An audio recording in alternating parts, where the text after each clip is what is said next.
நம்ம நல்ல ஒரு வசனங்களை சொல்லி நம்ம மற்றவங்கள மாதிரி திறமையா சொல்ல தெரியலையேன்னு சொல்லி நம்ம திகைக்க வேண்டியதில்லை.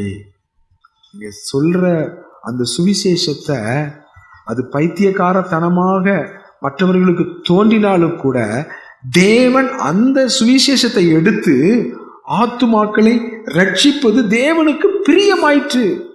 நம்ம சொல்ற இந்த சுவிசேஷத்தை கொண்டு விசுவாசிகளை ரட்சிப்பது எப்படி இருக்குதான் தேவனுக்கு பிரியமாயிற்று. பாருங்க, நம்முடைய பாதங்கள் எவ்வளவு அழகானவைகள்னு நம்மளை பார்த்து ஆண்டவர் ஆச்சரியப்பட்டு சந்தோஷப்படுறாரு. நம்ம தடுமாறி சொல்ற சுவிசேஷம், ஐயோ நம்ம சொல்லிட்டு வந்த பிறகு நினைச்சிடலாம், நம்ம இன்னும் நல்லா சொல்லியிருக்கலாமே, இன்னும் அதை சொல்லியிருக்கலாமே, இதை சொல்லாம விட்டுட்டோமேன்னு கூட நம்ம நினைக்கலாம். ஆனா அந்த குறைவாக சொல்லப்பட்ட அந்த சுவிசேஷத்தை கூட கர்த்தர் என்ன செய்யறாரா, அங்கே ஆத்துமாக்களை ரட்சிப்பதற்கு, விசுவாசிகளை ரட்சிப்பதற்கு தேவனுக்கு பிரியமாயிற்று. பைத்தியமாக தோன்றுகிற பிரசங்கத்தினாலே தேவன் அங்கே ஆத்துமாக்களை ரட்சிக்க பிரியமுள்ளவராய் இருக்கிறார். ஆகவே நம்ம தைரியமா நம்ம பிரசங்கிக்கணும்.